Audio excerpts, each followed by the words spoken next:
La dialéctica erística es el arte de discutir, pero discutir de tal manera que se tenga razón tanto lícita como ilícitamente por fas y por nefas. Puede tenerse ciertamente razón objetiva en un asunto y sin embargo, a ojos de los presentes y algunas veces también a los de uno mismo, parecer falto de ella.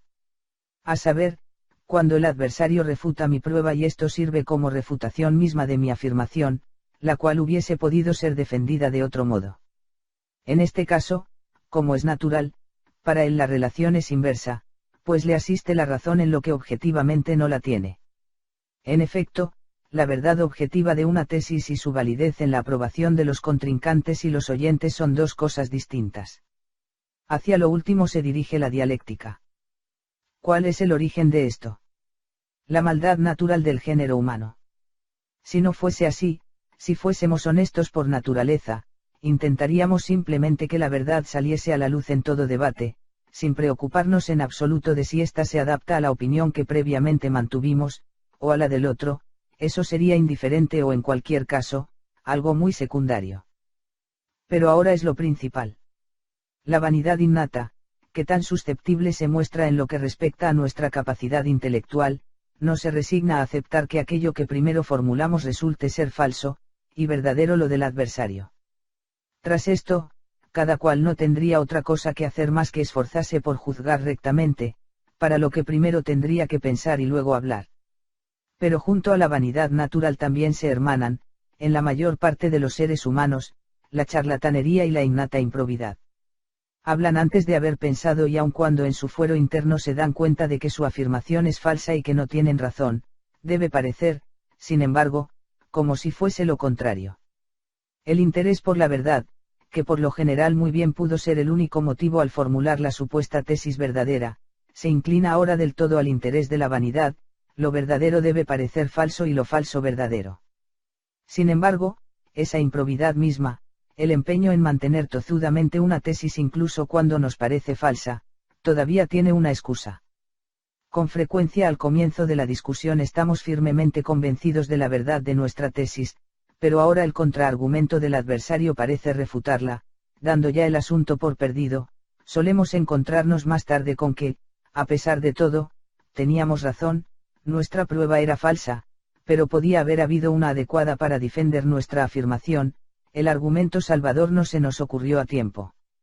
De ahí que surja en nosotros la máxima de luchar contra el razonamiento del adversario incluso cuando parece correcto y definitivo, pues, precisamente, creemos que su propia corrección no es más que ilusoria y que durante el curso de la discusión se nos ocurrirá otro argumento con el que podremos oponernos a aquel, o incluso alguna otra manera de probar nuestra verdad.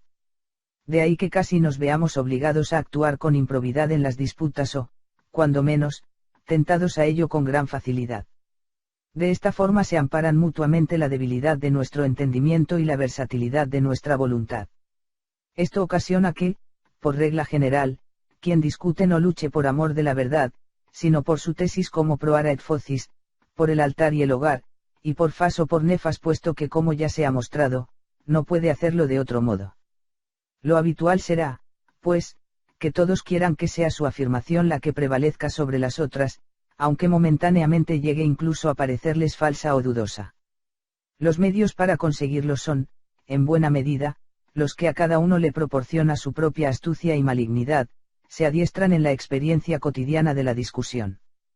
En efecto, así como todo el mundo tiene su propia dialéctica natural, también tiene su propia lógica innata. Solo la primera, no le conducirá ni tan lejos ni con tanta seguridad como la segunda. No es fácil que alguien piense o infiera contradiciendo las leyes de la lógica. Si los juicios falsos son numerosos, muy rara vez lo son las conclusiones falsas. Una persona no muestra corrientemente carencia de lógica natural, en cambio, sí falta de dialéctica. Esta última es un don natural desigualmente repartido, en esto se asemeja a la capacidad de juzgar. La razón, por cierto, se reparte de manera más homogénea. Precisamente, dejarse confundir, dejarse refutar por una argumentación engañosa en aquello que se tiene razón o lo contrario, es algo que ocurre con frecuencia. Quien queda como vencedor de una discusión tiene que agradecérselo por lo general, no tanto a la certeza de su juicio al formular su tesis como a la astucia y habilidad con que la defendió. En este, como en todos los casos, lo innato es lo mejor, no obstante, tanto el ejercicio como la reflexión sobre las maniobras con las que puede vencerse al adversario, o las que éste utiliza con más frecuencia para rebatir, aportarán mucho para llegar a ser maestro en este arte. Si bien la lógica no puede tener provecho práctico alguno, sí puede tenerlo la dialéctica. Me parece que Aristóteles también expuso su propia lógica, analítica, principalmente como fundamento y preparación de la dialéctica, y que ésta fue para él lo principal. La lógica se ocupa de la mera forma de las proposiciones, la dialéctica de su contenido o materia, de su valor intrínseco, de ahí que debiera preceder la consideración de la forma, en cuanto lo universal, a la del contenido o de lo particular. Aristóteles no define el objeto de la dialéctica tan sutilmente como yo lo he hecho, si bien es cierto que asigna como su objeto principal la discusión, al mismo tiempo también la búsqueda de la verdad, tópicos L. 2. Después añade de nuevo, las proposiciones se consideran filosóficamente según la verdad y dialécticamente teniendo en cuenta la credibilidad o el aplauso que obtienen en la opinión de los otros, tópicos 1, 12. Es consciente de la diferencia y disyunción de la verdad objetiva de una proposición y del hecho de hacerla valer o de obtener su aprobación, pero no lo hace con la suficiente sutileza como para asignar este último fin a la dialéctica. Sus reglas para conseguir el último propósito son, a menudo, también asignadas al primero, encontrándose combinadas. De ahí que me parezca que no supo terminar airosamente su tarea. Aristóteles abordó en los tópicos la exposición de la dialéctica con el espíritu científico que lo caracteriza, de forma extraordinariamente metódica y analítica, aunque esto sea muy digno de admiración, no llegó a alcanzar completamente su propósito, que aquí es evidentemente práctico. Tras considerar en los analíticos los conceptos, juicios y silogismos según su pura forma, pasó después a considerar el contenido, que únicamente tiene que ver con los primeros, ya que es en ellos donde reside. Proposiciones y silogismos son en sí mismos pura forma, los conceptos significan su contenido. Su procedimiento es el siguiente: toda discusión tiene una tesis o un problema, estos difieren simplemente en la forma, y luego, axiomas que deben servir para resolverlo. Se trata siempre de la relación de unos conceptos con otros. Estas relaciones son, inicialmente, 4. De un concepto se busca, o 1, su definición, o 2, su género, o 3, su característica particular, su marca esencial, proprium, o 4, su accidens, es decir, una cualidad cualquiera, sin importar si es peculiar y exclusiva o no, brevemente, un predicado. El problema de toda discusión hay que reconducirlo a una de estas relaciones. Esta es la base de toda la dialéctica. En los 8 libros de los tópicos, Aristóteles presenta el conjunto de todas las relaciones en las que los conceptos pueden hallarse recíprocamente, con respecto a las 4 clases, e indica las reglas para toda posible relación, esto es, cómo debe comportarse un concepto con respecto a otro para ser su proprium, propio, su accidens, accidente, su genus, género, o su definitum o definición, qué errores pueden cometerse fácilmente durante la formulación y qué es lo que debe tenerse en cuenta. Cada vez que formulamos una relación, y qué es lo que puede hacerse para refutarla si la ha formulado el otro. Aristóteles denomina locus, tópico, a la formulación de cualquiera de estas reglas o de cualquiera de las relaciones entre tales clases de conceptos, indicando 382 topoi, de aquí el nombre de tópicos. A estos adjunta unas cuantas reglas sobre la discusión en general que, por lo demás, no son en modo alguno exhaustivas. El topos no es, pues, algo puramente material, no se refiere a un objeto o a un concepto determinado, sino siempre a una relación de clases enteras de conceptos que puede ser común a un número indeterminado de ellos, en cuanto que estos sean considerados en sus relaciones recíprocas, bajo uno de los mencionados 4 casos que se dan en toda discusión. Estos 4 casos tienen, de nuevo, clases subordinadas. La consideración es aquí, en cierta medida, todavía formal, aunque no tan puramente formal como en la lógica, que se ocupa del contenido de los conceptos desde el punto de vista de la forma, esto es, indica cómo debe comportarse el contenido del concepto A con respecto al del concepto B para que pueda ser formulado como su genus, o como su proprium, carácter distintivo, o como su accidens, o como su definición, o, según las rúbricas a él subordinadas, del opuesto, causa y efecto, posesión o privación, etc. En torno a una de estas relaciones debe girar toda discusión. La mayoría de las reglas que Aristóteles indica como topoi en relación con estas correspondencias, están incluidas en la naturaleza de la relación conceptual, cada uno es consciente de ellas por sí mismo, además, ya de por sí, obligan al respeto por parte del adversario, igual que en la lógica, siendo más fácil observarlas en el caso particular o darse cuenta de su negligencia que acordarse del topos abstracto correspondiente, de aquí proviene que el uso práctico de tal dialéctica no sea muy grande. Aristóteles no dice más que cosas de suyo evidentes, y a las que la sana razón arriba por sí misma. Ejemplo, si se afirma el genus de una cosa, entonces debe también convenirle alguna especie cualquiera de ese genus, de otro modo, la afirmación será falsa. Por ejemplo, se afirma que el alma está dotada de movimiento, entonces debe serle propia alguna especie determinada de aquel, volar, caminar, crecer, disminuir, etc. Si carece de ella, entonces, tampoco está dotada de movimiento. Esto es, cuando no le conviene alguna especie, tampoco lo hace el genus, este es el topos, Aristóteles, Tópicos 11, 4, 11 la 33b 111. Este topos sirve tanto para construir como para destruir. Es el topos noveno. Y, a la inversa, si el género no conviene, tampoco la especie, por ejemplo, alguien, se afirma, ha hablado mal de otro. Si demostramos que no habló en absoluto, no ha podido hablar mal de aquel, pues en donde no se da el genus tampoco puede darse la especie. Bajo la rúbrica de carácter distintivo, proprium, el locus 215 dice así, en primer lugar, para invalidar, cuando el adversario indica como propio alguna cosa que solo puede ser percibida por medio de los sentidos, lo ha indicado mal, ya que todo aquello que es sensible se vuelve incierto en el momento en que se del ámbito de los sentidos. Por ejemplo, si se sostiene como propio del Sol que es el astro más brillante que se desplaza sobre la Tierra, esto no sirve, pues cuando el Sol se pone no sabemos si se desplaza sobre la Tierra, ya que entonces está fuera del ámbito de la sensación. En segundo lugar, para establecer, lo propio estará bien indicado, cuando se presente uno que no sea reconocible mediante la sensación, o, que, siendo sensible, es evidente que se da de manera necesaria.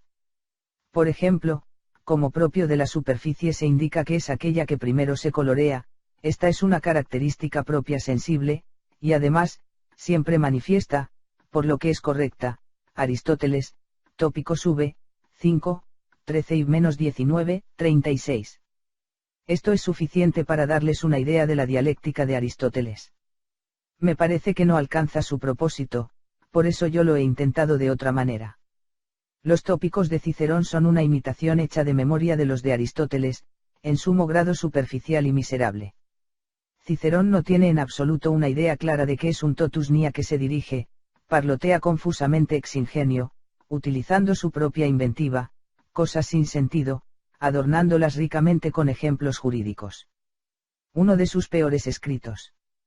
Para definir concisamente qué es la dialéctica habrá de considerársela despreocupándose definitivamente de la verdad objetiva, que es asunto de la lógica, como el arte de tener razón, lo que ha de ser tanto más fácil cuando efectivamente se lleve razón en el asunto del que se trata. La dialéctica como tal debe enseñar únicamente cómo podemos defendernos contra ataques de cualquier tipo, especialmente contra los desleales y, evidentemente, cómo podemos atacar lo que el otro expone sin contradecirnos y, lo más importante, sin que seamos refutados. Hay que distinguir claramente la búsqueda de la verdad objetiva del arte de hacer que lo que sea enunciado pase por verdadero, aquella es asunto de una disciplina, bien distinta, es la obra de la capacidad de juzgar, del discurrir, de la experiencia, y para ella no existe artificio alguno, la segunda es el objeto de la dialéctica. Se la ha definido como la lógica de la apariencia, falso, pues de ser así, se utilizaría para defender solo enunciados falsos, pero incluso cuando alguien tiene la razón de su parte necesita la dialéctica para defenderla, además deben conocerse los golpes desleales para poder encajarlos y, a veces, cuando sea necesario, utilizarlos también para agredir al oponente con las mismas armas. Por eso, en la dialéctica hay que dejar a un lado la verdad objetiva, o considerarla como algo accidental, y, simplemente, no ocuparse más que de cómo defender las afirmaciones propias y cómo invalidarlas del otro. En lo que a estas reglas se refiere, es permisible no tener en cuenta la verdad objetiva porque en la mayoría de los casos se desconoce su paradero. Con frecuencia, uno mismo no sabe si tiene razón o no, a veces cree tenerla y se equivoca, otras lo creen ambas partes, puesto que veritas est in puteo, la verdad está en lo profundo, Demócrito. Cuando comienza la discusión, por regla general, cada una de las partes está convencida de tener la razón de su lado, durante su transcurso ambas llegarán a dudarlo, el final debe ser, evidentemente, cuando se estipule, cuando se demuestre la verdad. En lo que a esta respecta, ahí ya no se mezcla la dialéctica, pues su función es idéntica a la del maestro de esgrima, que no repara en quien tenga efectivamente la razón en la riña que condujo al duelo. Atacar y parar es lo único que cuenta, como en la dialéctica, que es una esgrima intelectual. Solo así entendida puede establecerse como una disciplina con entidad propia, ya que si nuestro propósito fuese la búsqueda de la verdad, tendríamos que remitirnos a la simple lógica, y, en cambio, si nuestro objeto es mostrar la validez de proposiciones falsas, no tendremos más que pura y simple sofística. En ambas se daría por supuesto que ya sabríamos que fuera objetivamente lo falso o lo verdadero, algo que raramente se sabe de antemano. La verdadera definición de dialéctica es, por consiguiente, la que hemos formulado, esgrima intelectual para tener razón en las discusiones. Si el nombre de erística le fuera bien, mucho más apropiado es el de dialéctica erística. Siendo de gran utilidad, en los últimos tiempos se la ha descuidado injustamente. Por lo tanto, en este sentido, la dialéctica debe ser simplemente una recapitulación y exposición sistematizada y reglamentada de aquellas técnicas dadas por la naturaleza, de las que se sirve la mayoría de la gente para tener tazón cuando durante una disputa advierten que no la llevan de su parte. Es por esto por lo que sería absurdo que en la dialéctica científica se tuviera en cuenta la verdad objetiva y su esclarecimiento, puesto que en aquella otra dialéctica originaria y natural esto no acontece nunca, sino que, por el contrario, su único objetivo es el de tener razón. Desde nuestro punto de vista, la tarea principal de la dialéctica científica es la de formular y analizar las estratagemas desleales utilizadas en la discusión, con el fin de que en los debates verdaderos se las reconozca de inmediato y se las destruya. De ahí que, en su planteamiento, ésta deba asumir que su propósito final va dirigido al hecho de tener razón, y no al esclarecimiento de la verdad objetiva. A pesar de que he buscado a lo largo y ancho, no me resulta conocido el que se haya logrado algo en este sentido, por lo tanto, este es todavía un campo sin cultivar. Para alcanzar el fin propuesto debería acudirse al manantial de la experiencia, observando en los debates cotidianos de nuestro entorno el modo en que uno u otro de los contrincantes utilizó esta o aquella estratagema, y acto seguido, aquellos ardides que aparecen con más frecuencia, reducirlos a sus principios generales para poder formular desde ellos las estratagemas desleales utilizadas en la discusión con el fin de que en los debates verdaderos se las reconozca de inmediato y se las destruya. De ahí que, en su planteamiento ésta debe asumir que su propósito final va dirigido al hecho de tener razón, y no al esclarecimiento de la verdad objetiva. A pesar de que he buscado a lo largo y ancho, no me resulta conocido el que se haya logrado algo en este sentido, por lo tanto, este es todavía un campo sin cultivar.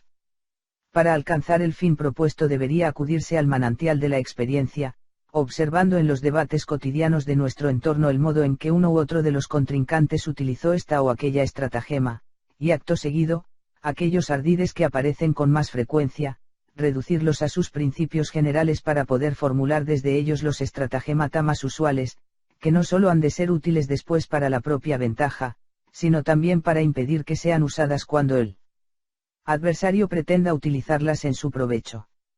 Lo que sigue debe ser considerado como un primer intento. Base de toda dialéctica. En primer lugar hay que considerar lo esencial de toda discusión, que es lo que en ella sucede. El adversario ha propuesto una tesis, o nosotros mismos, da igual. Para refutarla existen dos modos y dos vías. 1. Los modos, ad rem, con referencia a la cosa, b. Ad hominem, en referencia a la persona con la que se discute, o ex concessis, en referencia al marco de concesiones hechas por el adversario, esto es, mostramos que la tesis expuesta no está de acuerdo con la naturaleza del objeto, con la verdad objetiva, o con otras manifestaciones o concesiones admitidas por el oponente, es decir, con la verdad subjetiva. Esta última es sólo una traslación relativa y no afecta a la verdad objetiva. 2. Las vías: a. Refutación directa, b. Indirecta. La directa ataca la tesis en sus fundamentos, la indirecta en sus consecuencias. La directa muestra que la tesis no es verdadera, la indirecta que no puede ser verdad. a. En cuanto a las refutaciones directas, podemos hacer dos cosas: o mostramos que los fundamentos del enunciado son falsos, nego majorem, minorem, negamos tanto la premisa mayor como la menor, o los admitimos pero mostramos que no se sigue de ellos la consecuencia, nego consequentiam, niego la consecuencial, y atacamos así la consecuencia, la forma de la conclusión. b. En las refutaciones indirectas utilizamos o la apagoge, o la instancia. a. Apagoge: aceptamos la tesis del adversario como si fuese verdadera, después mostramos lo que de ella se sigue si la utilizamos como premisa de un silogismo en unión de otra tesis cualquiera reconocida como verdadera. A continuación, deducimos de dicho silogismo una conclusión claramente falsa, pues o contradice la naturaleza del objeto, o contradice las demás afirmaciones del adversario, es decir, que tanto ad rem como ad hominem es falsa, Sócrates en Hipias mayor y alias. Por consiguiente, el enunciado del adversario sería también falso, pues de premisas verdaderas solo pueden deducirse conclusiones verdaderas, aunque de las falsas no siempre falsas. b. La instancia: exemplum in contrarium, contraejemplo, refutación de la tesis general por medio de la aportación directa de casos particulares que, aunque están comprendidos bajo el enunciado de la tesis, no la confirman, por lo que deducimos que tiene que ser falsa. Este es el andamiaje, el esqueleto de toda discusión. Aquí tenemos su osteología. A ella hay que reducir el fundamento de cualquier disputa. Pero todo esto puede suceder real o solo aparentemente, con razones buenas o malas, y como no podemos saberlo con facilidad, por eso suelen ser los debates tan largos y empeñosos. Tampoco podemos separar lo verdadero de lo falso durante su transcurso, porque, precisamente, ni siquiera los contrincantes lo saben con anterioridad. Por consiguiente, pasaré a la exposición de las estratagemas sin tener en cuenta si se tiene o no razón objetiva, pues tal cosa no puede saberse con seguridad y, además, eso es lo que debe decidirse por medio de la disputa propiamente dicha. Por cierto, en toda discusión o argumentación en general hay que estar de acuerdo sobre algo desde lo cual, a modo de principio, podamos juzgar el asunto en cuestión. Contra negantem principia non est disputandum, con quien niega los principios no puede discutirse. Estratagema 1. La amplificación. La afirmación del adversario se lleva más allá de sus límites naturales, se la interpreta de la manera más general posible tomándola en su sentido más amplio y exagerándola. La propia afirmación, en cambio, se especifica cuanto se puede reduciéndola a su sentido más nimio, a sus límites más estrechos, pues cuanto más general sea una afirmación, a más ataques estará expuesta. El remedio más eficaz contra la amplificación es la definición concreta de los puncti y el status controversia, los puntos a discutir y las condiciones de la discusión. Ejemplo 1.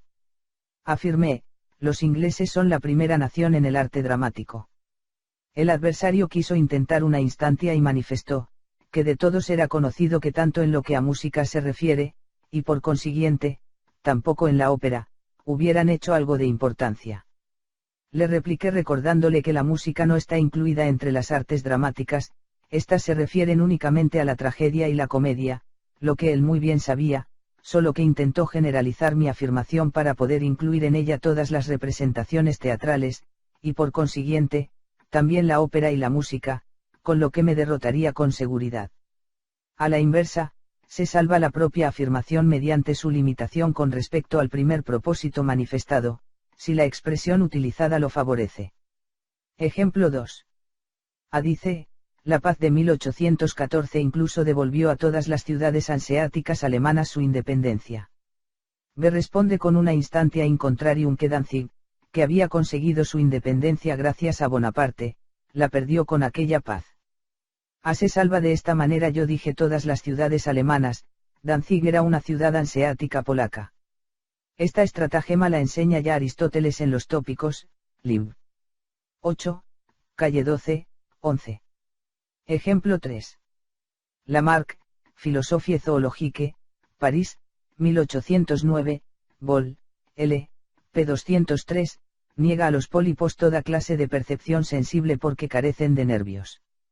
Pero, sin embargo, se sabe que perciben, pues buscan la luz en tanto que artificiosamente se mueven hacia ella de ramo en ramo, y atrapan su presa. De esto se ha concluido que la masa nerviosa está proporcionalmente esparcida por la totalidad del volumen de sus cuerpos, homogéneamente fundida, ya que es evidente que tienen algún tipo de percepción, aunque sin órganos perceptores específicos. Porque esto invalida su hipótesis, Lamarck argumenta de forma dialéctica. En este caso cada una de las partes del cuerpo de los pólipos debería ser capaz de toda clase de percepción sensible, de movimiento, de voluntad, de pensamiento, siendo así que el pólipo tendría en cada punto de su cuerpo todos los órganos correspondientes a las especies de los animales más perfectos. Cada partícula podría ver, oler, gustar, oír, etc., y también pensar, juzgar, inferir, en definitiva, cada molécula de su cuerpo sería como un animal perfectamente desarrollado, y el mismo pólipo ocuparía un puesto superior al del ser humano, pues cada uno de sus trocitos poseería todas las capacidades que el hombre solo tiene en conjunto. Además, no habría ninguna razón que impidiese aplicar lo que sobre los pólipos se afirma, también a cada mónada, el más imperfecto de todos los seres, y, finalmente, también a las plantas, que por supuesto también viven, etc. Con el uso de tales estratagemas dialécticas traiciona a un escritor que en su fuero interno es consciente de no tener razón. Porque se afirmó, su cuerpo entero es sensible a la luz, por lo tanto es de naturaleza nerviosa, concluye que todo el cuerpo piensa. Estratagema 2. Usar la homonimia para extender la afirmación enunciada a lo que puede comprenderse igualmente bajo el mismo nombre, pero que poco o nada tiene que ver con el asunto del que se está tratando. Después, a continuación, se refuta triunfalmente la afirmación tomada en este sentido haciendo que parezca que se ha refutado la primera. Anotación. Sinónimas son dos palabras para el mismo concepto, homónimos dos conceptos designados mediante la misma palabra, ver Aristóteles, Tópicos, Lib.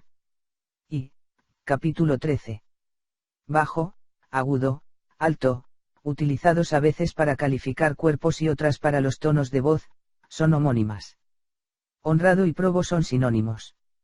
Se puede considerar esta estratagema como idéntica al sofisma exhomonimia, sin embargo la obviedad de tal sofisma no engañará en serio.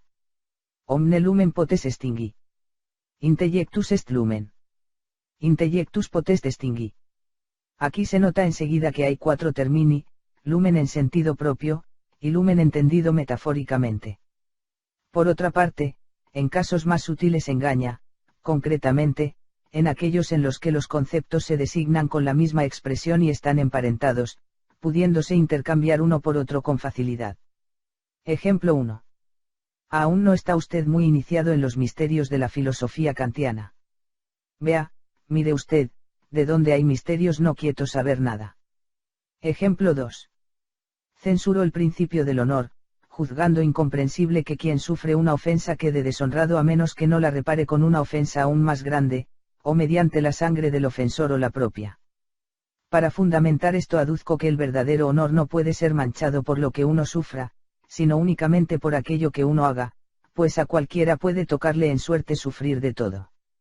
El adversario atacó directamente al fundamento mostrándome triunfalmente que si se acusase falsamente a un comerciante de estafa, de irresponsabilidad, o de negligencia en sus negocios, se le atacaría su honor, que habría sido únicamente manchado con lo que padeciese, y que esto solamente podría repararse en cuanto que se consiguiesen el castigo y la retractación pública de los agresores. De este modo, con el uso de la homonimia, suplanta el honor burgués, o buen nombre cuya mancha acontece por la calumnia, por el concepto del honor caballeresco, conocido también como point d'honneur, cuya mancha acontece por ofensa. Y colmo un ataque al primero no podría quedar impune, sino que debería ser reparado mediante pública retractación, del mismo modo y con el mismo derecho, se repararía un ataque al segundo mediante otra ofensa aún mayor o mediante el duelo. Aquí tenemos, pues, la mezcla de dos cosas esencialmente distintas favorecida por la homonimia de la palabra honor y, además, también una mutatio controversias, cambio del asunto principal de la controversia, ocasionada asimismo por la homonimia. Estratagema 3. Tomar la afirmación que ha sido formulada en modo relativo, relative, como si lo hubiera sido en general, simpliciter, absolute, o por lo menos, entenderla bajo otro aspecto muy distinto al de su verdadera intención para seguidamente refutarla según este último.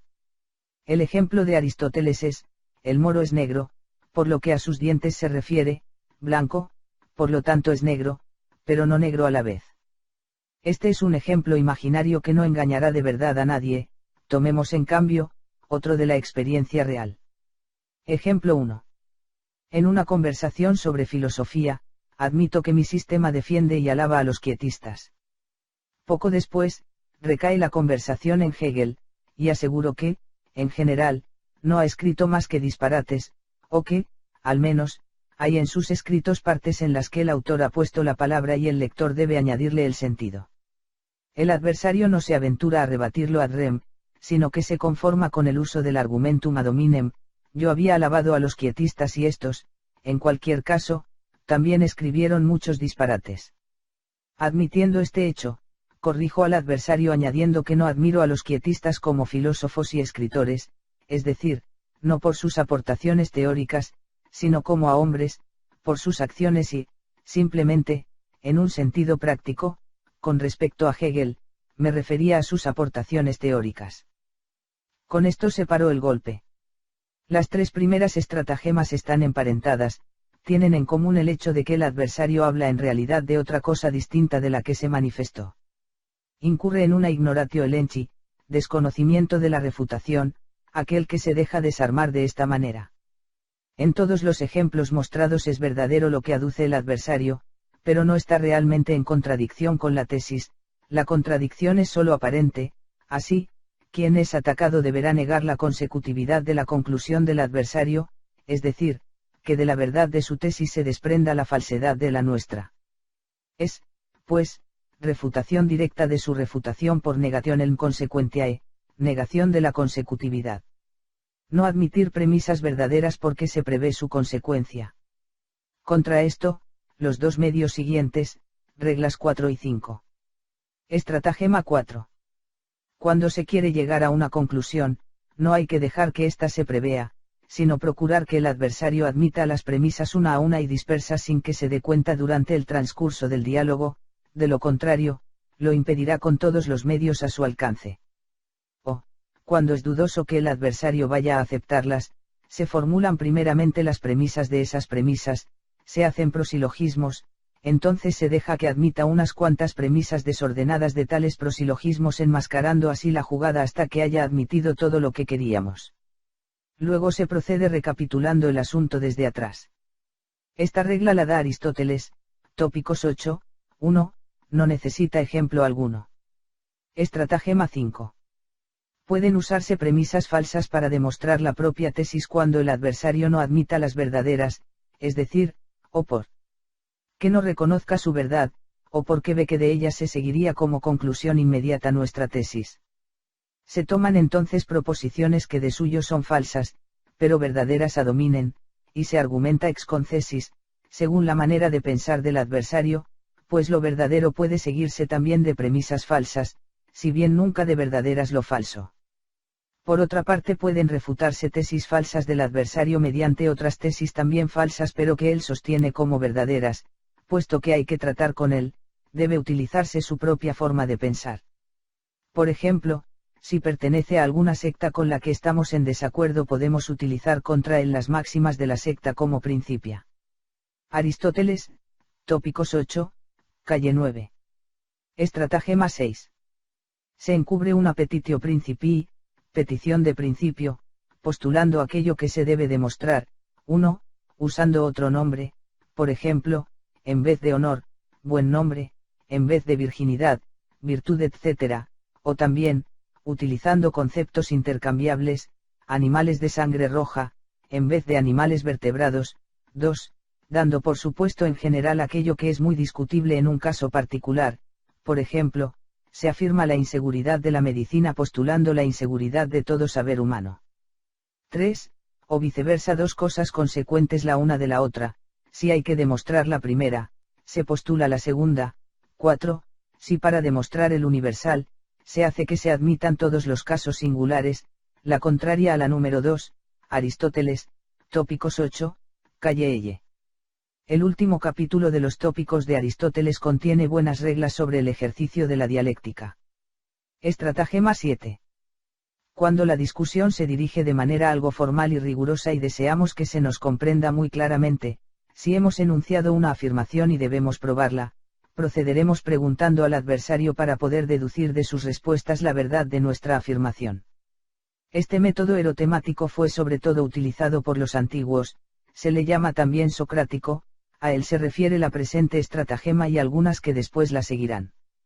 Todas ellas libremente adaptadas según el Liber de Elenchis o Pistichis, calle 15 de Aristóteles. Preguntar mucho de una vez y sobre muchas cosas para ocultar lo que en realidad queremos que admita el adversario y, además, extraer rápidamente de lo admitido la propia argumentación, pues quienes son lentos en comprender no pueden seguirla con precisión y pasarán por alto los fallos o lagunas en las deducciones de las pruebas.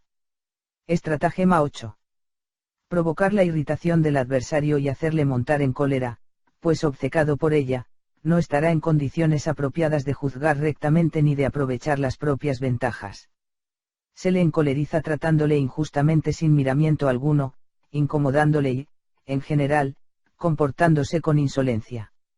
Estratagema 9. No establecer las preguntas en el orden requerido por la conclusión a la que se desea llegar con ellas, sino desordenadamente, el adversario no sabrá a dónde queremos ir a parar y no estará preparado para prevenir la conclusión. Además, dependiendo de cómo vayan resultando sus respuestas, éstas podrán utilizarse para extraer conclusiones diversas, incluso contradictorias. Esta estratagema se asemeja a la 4. En cuanto que debe enmascararse su procedimiento. Estratagema 10. Si se advierte que el adversario niega intencionadamente aquellas preguntas cuya respuestas afirmativas podrían ser utilizadas en beneficio de nuestra tesis, hay que preguntarle lo contrario de lo que debemos haciendo como si esto fuese lo requerido para defenderla, o por lo menos presentarle ambas opciones a elegir, de manera que no note cuál de las dos es la que se desea que afirme. Estratagema 11. Si hacemos una inducción y el adversario admite como válidos los casos particulares mediante los que se prueba, no debemos preguntarle si también admitirá la verdad general que puede concluirse de aquellos, sino que debemos introducirla a continuación como si se tratase de algo ya establecido y admitido anteriormente, porque puede ser que así lo crea, y también los presentes tendrán la misma impresión, pues se acordarán de las muchas preguntas hechas sobre los casos particulares, que de alguna manera habrían tenido que conducir a tal conclusión. Estratagema 12. Si la conversación versa sobre un concepto general que carece de nombre propio y tiene que designarse trópicamente mediante una similitud, enseguida hemos de elegir nosotros el símil, de manera tal que sea lo más ventajoso posible para nuestra afirmación. Así, por ejemplo, los nombres con que en España son designados los dos partidos políticos, serviles y liberales, los eligieron, evidentemente, estos últimos. El nombre de protestantes lo eligieron ellos, el de evangélicos, también, pero el de herejes, los católicos. Sirve también para nombrar las cosas de manera que resulten más apropiadas a nuestro interés, por ejemplo, si el adversario ha propuesto un cambio, se le llamará innovación, pues se trata de una palabra aborrecida. Actuaremos de manera contraria si somos nosotros quienes hacemos la propuesta. En el primer caso se llama a lo opuesto orden establecido, en el segundo, un pellejo. Aquello que alguien desintencionada e imparcialmente llamaría algo así como culto o doctrina pública de la fe, otro que quisiera hablar en su favor, lo llamaría piedad o beatitud, y un enemigo, hipocresía o superstición. En el fondo se trata de una sutil petitio principii, ya que con la palabra, en la denominación utilizada, damos ya por supuesto aquello que queremos probar y que luego derivamos mediante un simple juicio analítico. A lo que uno denomina asegurar su persona, poner bajo custodia, su enemigo lo llama encerrar. Un orador traiciona previamente su intención por medio del nombre que da a las cosas. Uno dice la espiritualidad, otro, los curas. Entre todas las estratagemas esta es instintivamente la que más se usa. Fervor religioso, fanatismo, desliz o galantería igual, infidelidad, equívoco, indecencia, contratiempo, bancarrota, por medio de influencia y relaciones, mediante corrupción y nepotismo, sincero reconocimiento, buena retribución. Estratagema 13. Para lograr que el adversario admita una tesis debemos presentarle su opuesta y darle a cero elegir una de las dos, pero teniendo la desfachatez de proclamar el contraste de forma estridente, de modo que, para no ser paradójico, tenga que decidirse por nuestra tesis que parecerá muy probable en comparación con la otra. Por ejemplo, el adversario debe admitir que uno tiene que hacer todo lo que su padre le dice, así es que le preguntamos, ¿se debe obedecer a los padres en todas las cosas, o desobedecerles? O cuando se dijo con respecto a algo a veces, preguntamos si es que con a veces se entienden pocos casos o muchos, él dirá muchos. Es como si comparamos el gris con el negro, y lo llamamos blanco, y luego con el blanco y lo llamamos negro. Estratagema 14. Una jugada descarada es la siguiente: cuando el adversario ha respondido a varias preguntas sin favorecer la conclusión que teníamos pensada, se enuncia y se exclama esta triunfalmente como si ya estuviera demostrada, aun sabiendo que no se sigue de las respuestas dadas por el adversario. Si éste es tímido o tonto, y nosotros poseemos el suficiente descaro y una buena voz, puede salir bien la jugada. Esta estratagema pertenece a la fallacia non causa ut causae, engaño producido al tomar lo no fundamentado por el fundamento. Estratagema 15. Si hemos expuesto una tesis paradójica, pero nos encontramos en dificultades para demostrarla, presentamos al adversario otra tesis correcta, aunque no del todo evidente, para que la acepte o la refute como si de ello quisiéramos obtener la prueba. Si sospechando alguna treta la rechaza, entonces lo reducimos ad absurdum, al absurdo, y triunfamos, pero si la acepta, habremos dicho entre tanto algo razonable, y ya veremos cómo sigue adelante el asunto. O utilizamos aquí la estrategia precedente y aseguramos que con eso ha quedado demostrada nuestra paradoja. Para esto hace falta una insolencia extrema que, si bien la proporciona la experiencia, también hay gente que la pone en práctica instintivamente. Estratagema 16. Argumenta ad hominem o ex concessis. Con respecto a una afirmación del adversario, tenemos que buscar si de alguna manera no estará en contradicción, en caso necesario, por lo menos en apariencia, con alguna otra cosa que él haya dicho o admitido previamente, o con los principios de una escuela o secta que él haya alabado o aprobado, también con hechos de quienes pertenecen a tal secta, o con los de miembros falsos o supuestos, o con su propia conducta. Si, por ejemplo, él defiende el suicidio, se le espeta, ¿por qué no te ahorcas tú? O si afirma que la permanencia en Berlín no le es grata, se le increpa inesperadamente, ¿por qué no te marchas de aquí en el primer correo? De una forma u otra podrá encontrarse algún tipo de incómodo. Estratagema 17. Si el adversario nos amenaza con una refutación, a menudo podremos salvarnos mediante una sutil diferencia en la que antes no habíamos reparado, si es que el asunto se presta a alguna que otra ambigüedad o permite su remisión a un doble caso. Estratagema 18. Si notamos que el adversario comienza una argumentación con la que va a derrotarnos, no tenemos que consentirle que siga adelante con ella, hay que impedirle a toda costa que la concluya, interrumpiendo o desviando a tiempo la trayectoria de la discusión al encaminarla hacia otras cuestiones. Brevemente, le salimos al paso con una mutatio controversiae, cambio del tema de la discusión. Estratagema 19. Si el adversario nos solicita explícitamente alegar algo en contra de algún punto concreto de su afirmación pero no tenemos nada adecuado, tomamos el asunto de manera general y argumentamos así en su contra. Si debemos responder a la pregunta de por qué no es de fiar una determinada hipótesis física, hablamos de lo engañoso del saber humano y lo adornamos con toda suerte de ejemplos. Estratagema 20. Cuando hayamos obtenido del adversario la concesión de una premisa que requeríamos, tenemos que deducir la conclusión deseada no con más preguntas, sino concluyéndola inmediatamente nosotros mismos. Así, incluso careciendo todavía de una u otra de las premisas, la tomamos también como igualmente concedida y deducimos de esta forma la conclusión. Lo que resulta entonces es la aplicación de la fallacia non causae ut causae, falacia que consiste en tomar por fundamento lo que no es. Estratagema 21.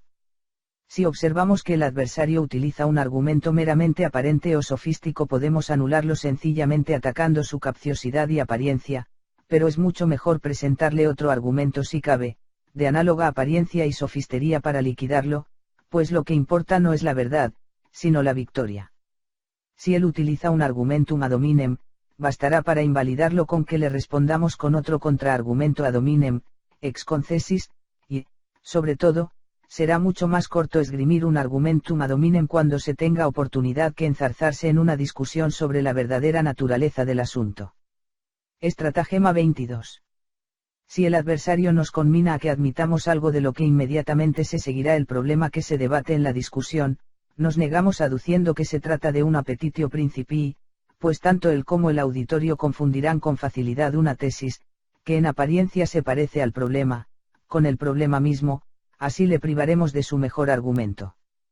Estratagema 23. La contradicción y la discordia motivan la exageración de la tesis. Contradiciendo al adversario podemos inducirlo a que lleve fuera de sus límites una afirmación que dentro de ellos hubiera podido ser verdadera. En cuanto hayamos refutado la exageración, parecerá que refutamos también su primera tesis. En cambio, debemos guardarnos de que no se nos lleve al abultamiento o a una mayor extensión de nuestra tesis empleando en contra nuestra el mismo procedimiento. A menudo el adversario recurrirá al intento de extender nuestra afirmación más allá de los términos en los que la habíamos expresado. En este caso debemos pararlo súbitamente y reconducirlo a los límites de lo que manifestamos con un tanto dije, y no más. Estratagema 24. Uso abusivo de la deducción. De las tesis del adversario se infieren a la fuerza, mediante deducciones falsas y deformando los conceptos, tesis que no están allí contenidas y que de ningún modo corresponden a la opinión manifestada por él, sino que, en cambio, son absurdas o peligrosas. De esta forma parecerá que de su tesis se siguen proposiciones que se contradicen a sí mismas o que contradicen verdades reconocidas. Esto valdrá como una refutación indirecta. Apagoge, es de nuevo un empleo de la fallacia non causae ut causae, falacia que consiste en tomar por fundamento lo que no es. Estratagema 25. Esta estratagema tiene que ver con la apagoge mediante una instancia, exemplum in contrarium. La epagoge, inductio, requiere una gran cantidad de casos para poder hacer valer un principio universal. A la apagoge le basta con presentar un único caso en el que el principio no es válida para refutarlo. Se llama instancia a un caso de este género, entasis, exemplum in contrarium, instantia, contraejemplo.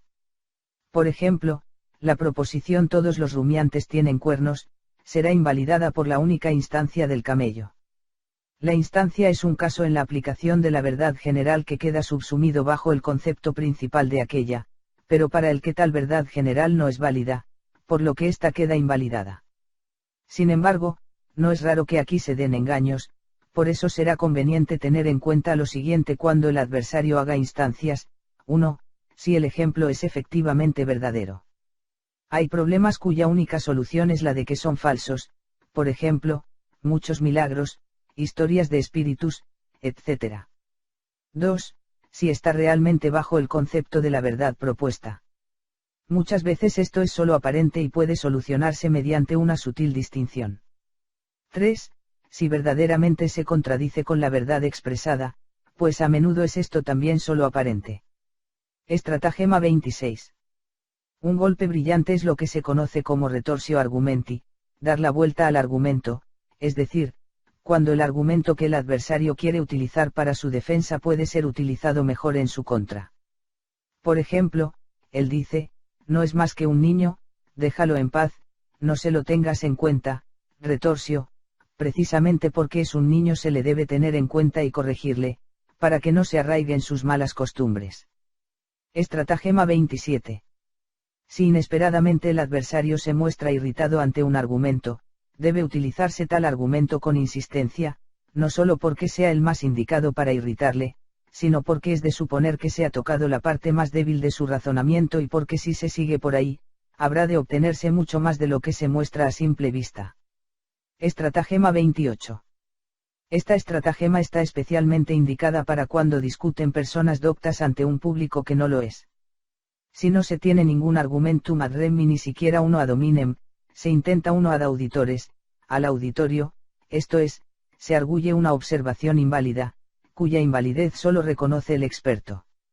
Si bien el adversario lo es, no así el auditorio, a sus ojos, nuestro adversario pasará por ser el derrotado, y aún más rotundamente, si la observación que se hizo pone en ridículo de algún modo su afirmación.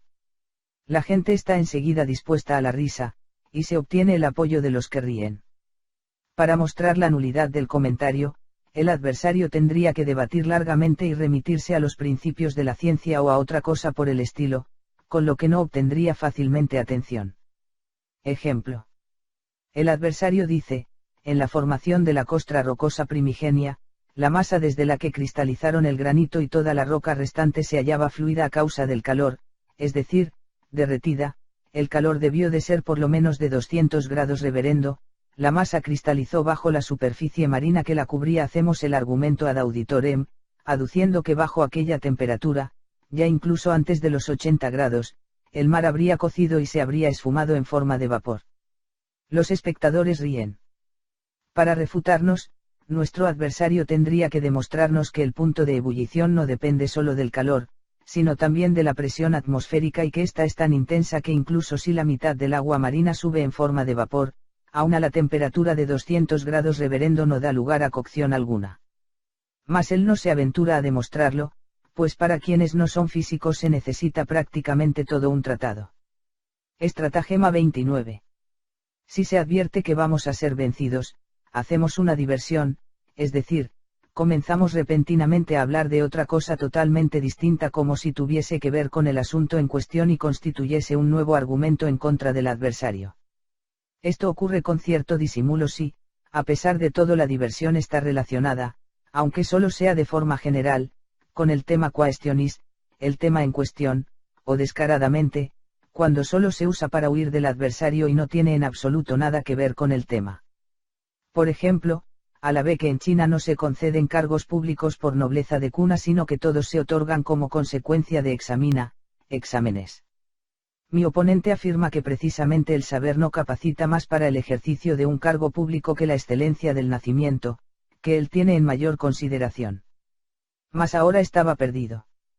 Enseguida hizo la diversión aduciendo que en China se castiga a todos los estamentos con bastonazos, lo que relacionó con el consumo excesivo de té, dos cosas que reprocha a los chinos. Quien a continuación se dejase enredar por esto, habría sido desviado y perdería con ello la victoria que había estado a punto de obtener.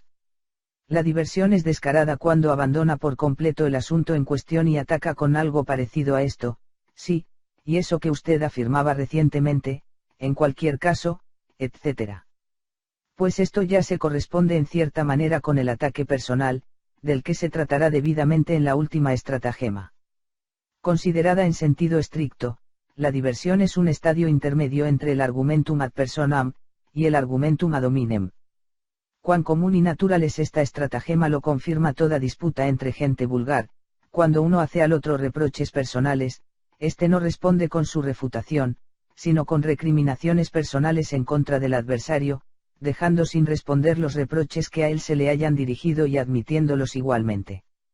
Hace como Escipión, que no atacó a los cartagineses en Italia sino en África.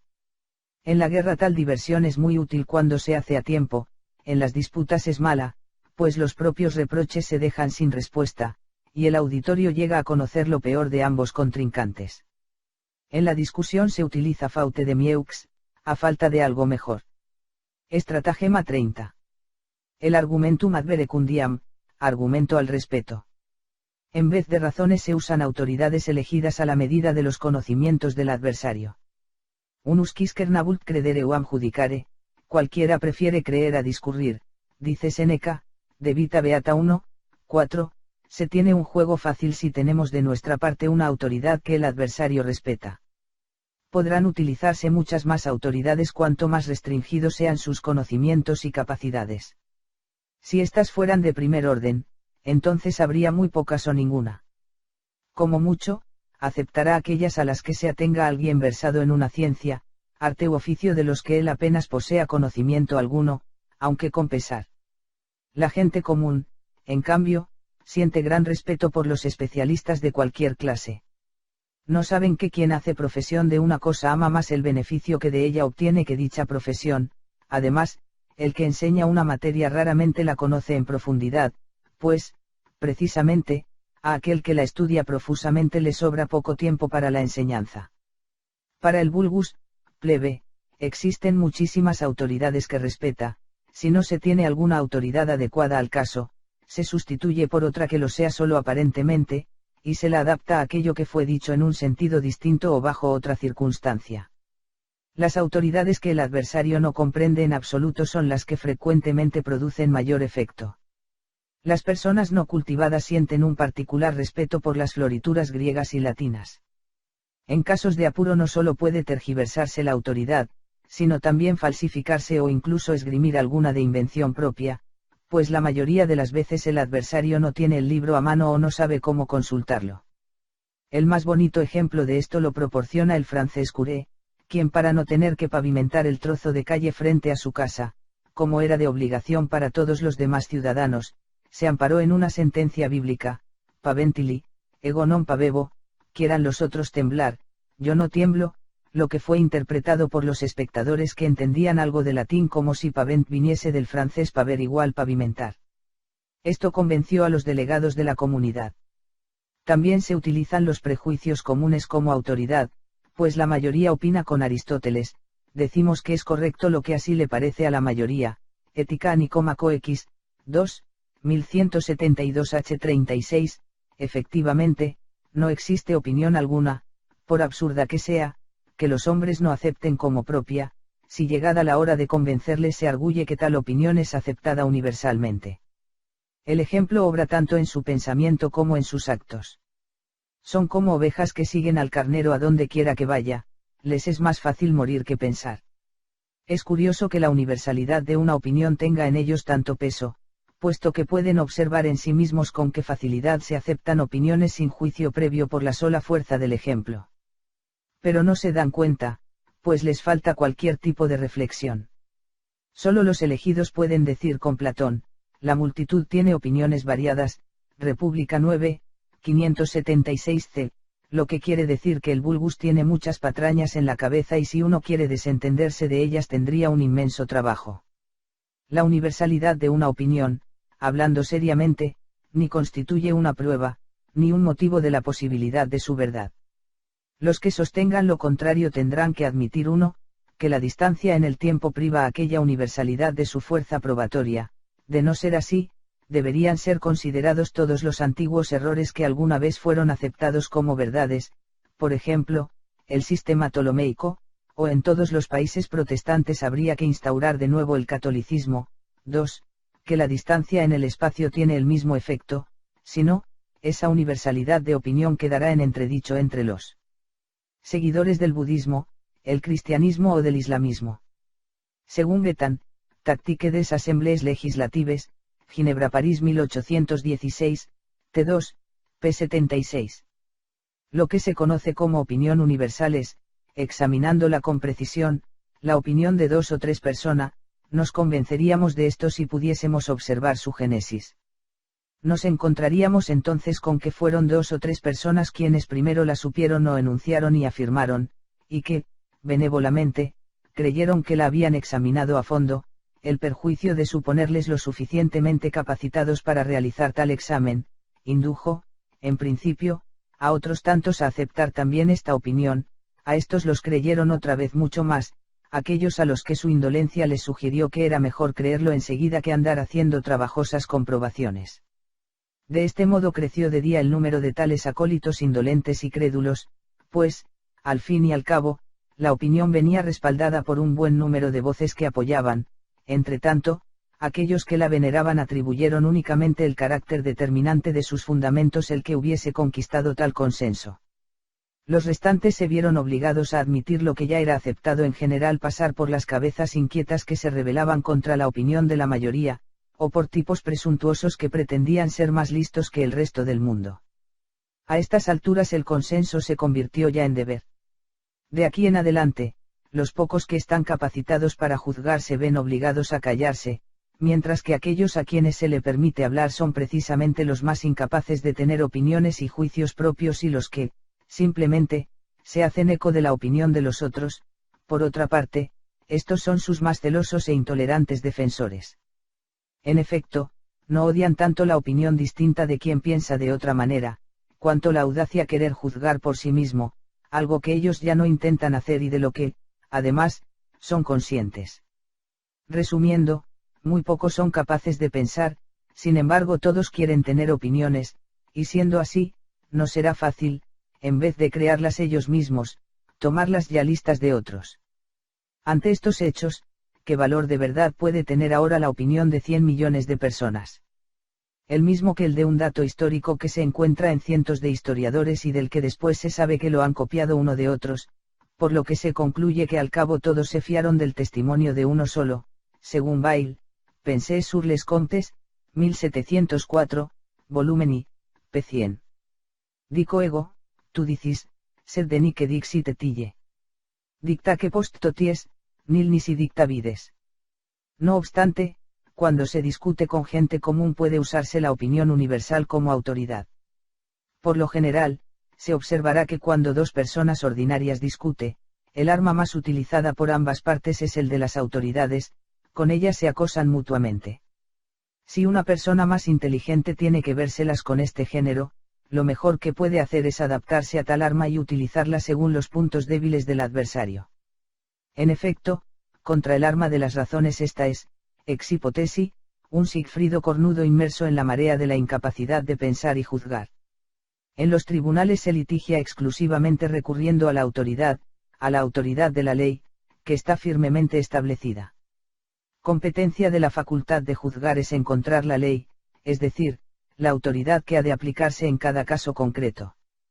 La dialéctica posee, sin embargo, suficiente amplitud de campo como para, en aquellos casos en los que convenga, hacer que un caso y una ley que en realidad no concuerdan, giren hasta que pueda vérselos como concordantes y al contrario. Estratagema 31. Cuando no se tiene nada que oponer a las razones expuestas por el adversario, uno se declara fina e irónicamente incompetente. Lo que usted dice supera mi pobre capacidad de comprensión, probablemente será muy justo, mas yo no acierto a comprenderlo, por lo tanto renuncio a cualquier juicio. Con esto se insinúa al auditorio, al que se ha tenido en cuenta en todo momento, que lo que se ha dicho es absurdo. Así, muchos profesores de la vieja escuela ecléctica declararon al aparecer la crítica de la razón pura, o mejor, cuando ésta empezó a suscitar interés, nosotros no la comprendemos, con eso creyeron haber resuelto el asunto. Pero cuando algunos adeptos de la nueva escuela les demostraron que realmente tuvieron razón al afirmar que no la habían comprendido, se pusieron de muy mal humor. Esta estratagema debe utilizarse únicamente allí en donde se está seguro de ser más estimado por el auditorio que el adversario, por ejemplo, un profesor contra un alumno. En realidad, pertenece a la estratagema precedente, ya que es una manera especialmente maligna de hacer valer la propia autoridad en vez de atenerse a razones. La jugada contraria es la siguiente: permítame, con su gran capacidad de penetración, debe ser para usted algo muy sencillo de comprender, por lo que únicamente mi mala exposición tiene la culpa, y así darle en las narices, que tenga que entender la nolens volens, quiera o no quiera, con lo que quedará claro que efectivamente no la había entendido. Así se trocó el argumento, él quiso insinuar absurdo, nosotros le demostramos incomprensión. Ambas cosas con la más exquisita cortesía. Estratagema 32. Una forma rápida de invalidar o, al menos, hacer sospechosa una afirmación del adversario que no nos conviene es subsumirla bajo una categoría aborrecible con la que pueda tener alguna semejanza, con la que se la relaciona sin más, por ejemplo esto es maniqueísmo, esto es arrianismo, esto es pelagianismo, esto es idealismo, esto es espinocismo, esto es panteísmo, esto es brownianismo, esto es naturalismo, esto, ateísmo, esto es racionalismo, esto, espiritualismo, esto es misticismo, etc. Con lo que suponemos dos cosas: uno, que la afirmación es idéntica o, al menos, está contenida en tal categoría y podemos exclamar, esto no es nuevo para nosotros, y 2, que tal categoría ya está refutada del todo y no puede contener ni una sola palabra de verdad. Estratagema 33. Esto será verdad en la teoría, pero en la práctica es falso. Mediante este sofisma se conceden las razones, pero se niegan las consecuencias, está en contradicción con la regla a ratione ad rationatum valet consequentia, tiene que haber consecutividad necesaria entre la causa y su efecto, tal afirmación supone una imposibilidad, lo que en la teoría es verdadero debe serlo también en la práctica, si esto no se verifica, habrá un fallo en la teoría, algo se omitió y no salió bien la cuenta, consecuentemente, también la teoría es falsa. Estratagema 34.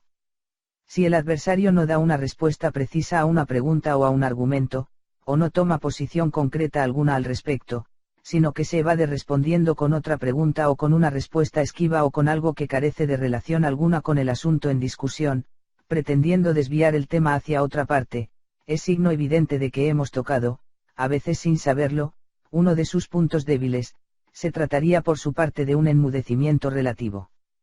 Urge, pues, mantenernos en el punto que hemos tocado sin soltarlo y más aún cuando no veamos en qué consiste la flaqueza con la que dimos. Estratagema 35. Que si es practicable hace innecesarias rodas las demás. En vez de influir en el intelecto con razones, se influye en la voluntad por medio de motivos, de este modo, tanto el adversario como el auditorio, si es que posee los mismos intereses que aquel, se ganan al instante para nuestra opinión, aunque ésta provenga del manicomio. Y es que casi siempre tiene más peso una pizca de voluntad que un quintal de juicio y de persuasión. Naturalmente, esta estratagema solo da resultado bajo determinadas condiciones, cuando se puede hacer saber abiertamente al adversario que si se dejase valer su opinión la consecuencia que se seguiría de ello sería muy perjudicial para sus propios intereses, la soltará enseguida con la misma rapidez con que arrojaría un hierro candente que hubiese agarrado por descuido. Por ejemplo, si un clérigo defiende un dogma filosófico y se le hace notar que está en contradicción con un dogma fundamental de su iglesia, enseguida renunciará a mantenerlo. Un terrateniente afirma la excelencia de las máquinas en Inglaterra, en donde una máquina de vapor realiza el trabajo de varios hombres, se le responde que muy pronto también los carros de caballos serán sustituidos por máquinas de vapor, y que los numerosos caballos de sus cuadras tendrán que bajar de precio, ya se verá qué es lo que ocurre. En estos casos el sentimiento de uno de estos oponentes concuerda con la máxima, Quam temere in nos met legem sancismus iniquam, con cuánta facilidad enunciamos una ley inicua que se manifiesta en contra nuestra. Horacio, Sátiras 1, 3, 67. Lo mismo sucede cuando el auditorio forma parte, como nosotros, de una secta, corporación, sindicato, club, etc., mientras que el adversario no. Por muy justa que sea su tesis, en cuanto anunciemos que va en contra del interés de la mencionada secta, corporación, etc., todos los presentes reprobarán los argumentos del adversario, por óptimos que sean, teniéndolos por débiles y miserables, mientras que los nuestros, en cambio, aunque carezcan de fundamento alguno, se tendrán por justos y acertados, el coro se proclamará con gran vocerío a nuestro favor y el adversario abandonará el terreno avergonzado. La mayoría de las veces el auditorio creerá haber dado su consentimiento por pura convicción, pues aquello que va en contra de nuestros intereses casi siempre le parece absurdo al intelecto.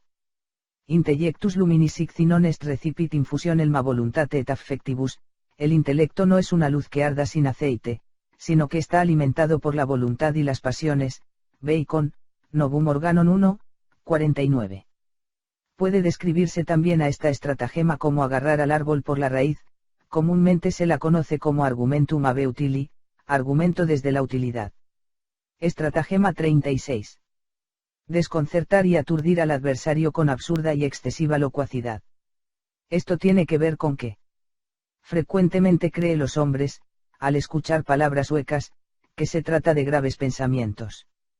Si el adversario es consciente de su propia debilidad y lo oculta, si está acostumbrado a escuchar cosas que no entiende haciendo como si las hubiese entendido, entonces puede impresionárseles y con aire de seriedad y haciendo que parezcan verdades profundas, se le espetan los mayores absurdos como si fueran la prueba palpable de lo que se desea defender. Frente a ellos perderá el nido, la vista y el pensamiento.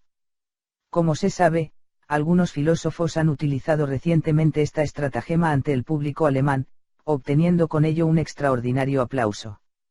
Ya que se trata de ejemplo odioso, tomaremos para ilustrarlo un fragmento de la obra de Oliver Goldsmith, The Vicar of Wakefield, capítulo 7. Muy bien, Frank, repuso el squire, pues que me ahogue este vaso si una hermosa muchacha no vale más que todos los clérigos del país. Porque los impuestos y los diezmos no son más que una imposición, todo un condenado engaño, y puedo probarlo. Me gustaría que lo hiciera, dijo Moisés, y continuó, y creo que yo podría replicarle adecuadamente. Muy bien, caballero, exclamó el squire burlándose de él y haciendo señas al resto de la familia para que nos dispusiéramos a divertirnos. Si tiene usted firmes argumentos sobre el tema, estoy dispuesto a aceptar el desafío. En primer lugar, ¿cómo prefiere discutir, analógicamente o dialógicamente? Racionalmente, respondió Moisés, muy contento de que se le aceptara la discusión. Muy bien, dijo Squire, y para empezar por el principio, espero que no me negara que lo que es. Si no está usted de acuerdo en esto, es inútil que sigamos adelante. Desde luego, replicó Moisés, estoy de acuerdo con eso. Espero que igualmente admitirá, prosiguió el otro, que una parte es mejor que el todo. Claro que lo admito, contestó Moisés, no es más que lo razonable. Supongo, continuó Squire, que no me negará que los 3 ángulos de un triángulo valen 2 rectos.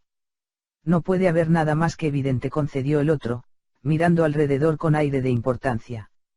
Muy bien, contestó Squire, hablando muy deprisa, ahora que están bien sentadas las premisas, empiezo por observar que la concatenación de la propia existencia, procediendo por una razón duplicada recíproca, produce naturalmente un dialogismo problemático, que de algún modo prueba que la esencia de la espiritualidad puede ser referida al segundo predicado. Un momento, le interrumpió Moisés, yo no puedo aceptar eso. ¿Cree usted que me voy a someter humildemente a sus doctrinas tan heterodoxas? ¿Cómo?, replicó el squire, simulando estar muy enojado, no es cuestión de someterse. Contésteme una simple pregunta, ¿cree usted que Aristóteles tiene razón cuando dice que los relativos están relacionados? Sin duda, replicó Moisés. Si es así, contestó el squire, respóndame directamente a lo que le propongo. Si usted juzga que la investigación analítica de la primera parte de mi entimema es deficiente secundum quod a quod minus, den también sus razones directamente. Protesto, exclamó Moisés. No comprendo del todo la fuerza de su razonamiento, pero si se reduce a una simple proposición, supongo que tendrá una respuesta. Oh señor, replicó el squire, soy su más humilde servidor, y creo que usted pretende que yo le proporcione tantos argumentos como inteligencia. No, caballero, es usted demasiado duro conmigo. Esto provocó las risas sobre el pobre Moisés, que a partir de ese momento fue la única persona seria de aquel grupo de caras alegres, y no volvió a decir una sola palabra en toda la noche. Estratagema 37. Que debería ser una de las primeras, cuando el adversario, llevando de hecho razón, ha tenido la mala suerte de elegir para su defensa una prueba inadecuada que podemos invalidar fácilmente, damos con eso todo el asunto refutado. En el fondo, lo que hacemos es sustituir un argumentum ad hominem por uno ad rem. En caso de que los presentes no aporten una prueba mejor, habremos vencido. Por ejemplo, alguien que para demostrar la existencia de Dios aduce como prueba el argumento ontológico que, como bien se sabe, es muy fácil de refutar. De esta manera pierden los malos abogados con buena causa, pretenden defenderla con una ley inadecuada, mientras que la adecuada no se les ocurre. Estratagema final. Cuando se advierte que el adversario es superior y se tienen las de perder, se procede ofensiva, grosera y ultrajantemente, es decir, se pasa del objeto de la discusión, puesto que ahí se ha perdido la partida, a la persona del adversario, a la que se ataca de cualquier manera. Puede denominarse a este procedimiento argumentum ad personam, distinguiéndolo así del argumentum ad hominem, que consiste en alejarse del objeto de la discusión atacando alguna cosa secundaria que ha dicho o admitido el adversario. Ad personam, en cambio, se procede abandonando por completo el objeto en discusión y atacando a la persona del adversario, así, uno se torna insolente y burlón, ofensivo y grosero. Se trata de pasar de la apelación de la fuerza del espíritu a la tuerza del cuerpo, o a la bestialidad. Esta regla es muy popular, como todo el mundo está capacitado para ponerla en práctica, se utiliza muy a menudo. Querrá ahora saberse cuál será la contrarregla valedera para la otra parte, pues si también sigue por el mismo camino, la cosa acabará en pelea, o duelo, o en un proceso por injurias. Se equivocaría irremediablemente quien pensara que bastará solo con que, a su vez no se proceda personalmente contra el contrario. Es un hecho comprobado que, si con toda tranquilidad, se le demuestra que no tiene razón y que juzga y piensa falsamente, algo que acontece en toda victoria dialéctica, se le irritará más que con una expresión grosera y ofensiva. ¿Por qué? Porque como dice Hobbes, decibe, y, omnis animi voluptas, omnis que alacritas in eosita est, quod quis babeat, quibuscum conference, posit magnifice sentire de seixo, toda alegría del ánimo y todo contento residen en que haya alguien con quien, al compararse, uno pueda tener un alto sentimiento de sí mismo. Y es que nada importa más a los hombres que la satisfacción de su vanidad, siendo la herida más dolorosa aquella que la afecta. De esto provienen dichos como antes la honra que la vida, etc. Tal satisfacción de la vanidad surge, por lo general, de la comparación de uno mismo con los demás bajo cualquier aspecto, pero principalmente en lo que concierne a la inteligencia. Esto se comprueba efective, de hecho, y con gran intensidad en la discusión. De ahí la rabia del vencido aunque no tenga razón, y de ahí el que recurra extrema ratio, como último medio, a esta estratagema final. A eso no se puede responder simplemente con gentileza por nuestra parte. Mucha sangre fría, sin embargo, puede servir de gran ayuda si en cuanto se advierte que el oponente nos ataca ad personam, le respondemos tranquilamente que eso no tiene que ver con el asunto y proseguimos a continuación con las demostraciones para probar su error, sin hacer caso alguno de la ofensa, más o menos como Temístocles a Euribíades, pégame pero escúchame, Plutarco, Temístocles 11, 20. Pero esto no se le da bien a cualquiera. La única contrarregla segura es, por tanto, aquella que ya Aristóteles indica en el último capítulo de los tópicos L. 8, 164h, 8,16, no discutir con el primero que salga al paso, sino solo con aquellos a quienes conocemos y de los cuales sabemos que poseen la inteligencia suficiente corvo para no comportarse absurdamente, y que se avergonzarían si así lo hiciesen, que discuten con razones y no con demostraciones de fuerza, y que atienden a razones y son consecuentes con ellas, y en definitiva, con quienes sean capaces de valorar la verdad, de escuchar con agrado los buenos argumentos incluso de labios del adversario y que posean la suficiente ecuanimidad como para admitir que no tienen razón cuando la otra parte la tiene. De esto se deduce que de entre 100 apenas si hay uno con el que merezca la pena discutir. A los demás se les deja que digan lo que quieran, pues de si per est juris gentium, todo el mundo tiene derecho a desbarrar, piénsese además, en lo que dice Voltaire, la paix vaut encore mieux que la vérité, se valora más la paz que la verdad, y un dicho árabe, los frutos de la paz penden del árbol del silencio. A menudo la discusión, ya que se trata de una colisión de cabezas, es de mucha utilidad para ambas partes, pues sirve para la rectificación de las propias ideas y, además, para proporcionar nuevos puntos de vista, si bien, ambos contrincantes deben estar igualados en cuanto a cultura e inteligencia. Si a uno de ellos le falta la primera, no entenderá todo, no estará a un niveau, a la misma altura. Si le falta la segunda, el rencor que sentirá por ello le instigará a actuar deslealmente, con astucia o grosería. Entre la discusión en colloquio privato sive familiari, coloquio privado o familiar, y la disputatio solemnis publica, pro gradu, etc. Discusión solemne y pública, de categoría, no hay una diferencia esencial.